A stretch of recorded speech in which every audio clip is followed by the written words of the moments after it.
नमस्ते सबैजनामा र हामी चाहिँ अहिले युमथाङमा छौँ है। माथि चाहिँ हाम्रो एकजना यहीँ रैताने अङ्कल हामी सोधेको थियो हामी कहाँ आइपुग्यौँ अहिले चाहिँ भन्दा हजुरहरू चाहिँ नि यो चुङताङ काट्यो हो लाचोङ पनि काटेर अहिले चाहिँ त्यो युङताङ भ्यालीमा छ नि भन्नुभयो हो।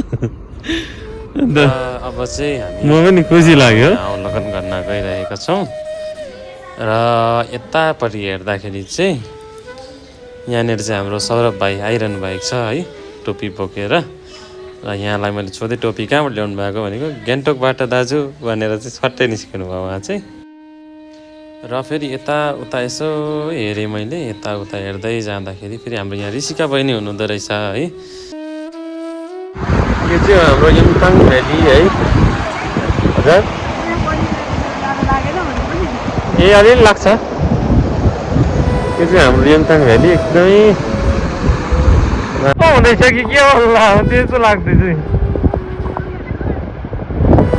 यहाँनिर ब्याग बोक्नु भएको थियो आमा यसो हिँड्नु साह्रै इच्छा छ 57 इयर्स चाहिँ पुग्नु भयो अहिले।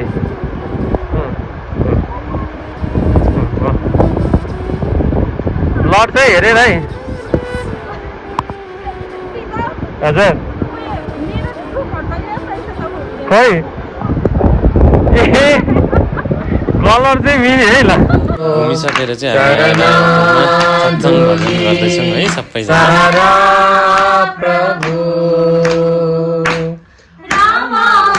उनी नै हुन् कृष्ण उनी नै हुन् बुद्ध उनी नै हुन् उनी नै हुन् हंस अवतार।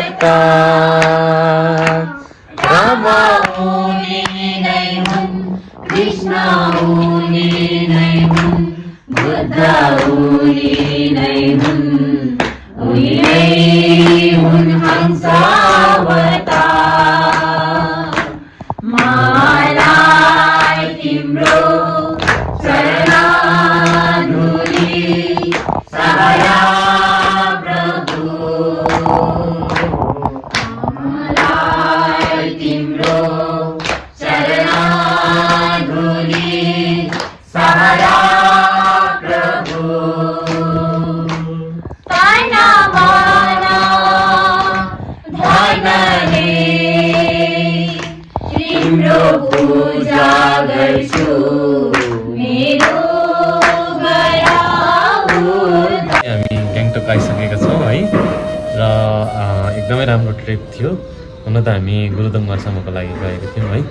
अनफर्चुनेटली भन्नु कि फर्चुनेटली है हामी युमथाङ जान सक्षम रह्यौँ र युमथाङमा एकदमै हामीले इन्जोय गऱ्यौँ र राति जुन चाहिँ हजुरहरूलाई मैले होटेलको सत्सङ्ग भजन पनि त्यहाँ लगाएको थिएँ है। त्यहाँनिर हामी सबैजना जाँदाखेरि एकदमै पोजिटिभ भाइब्स आइरहेको थियो र हामी चाहिँ मानवथान सेवा समितिको मेम्बरहरू धेरैजना गएको थियौँ र सबैजना मन पनि छिटै मिलिहाल्ने है र त्यही भएर होटेलमा पनि हामीले सत्सङ्ग भजनहरू गऱ्यौँ र यहाँनिर आउँदा पनि एकदमै त्यहाँनिर घुम्दा ओर्दा है एकदमै आनन्द आयो र कतिवटा क्लिपहरू हामीले खिच्नु सकेनौँ किनभने त्यहाँनिर अब लाइफको पनि रिस्क थियो है बाटोहरू बिग्रिरहेको।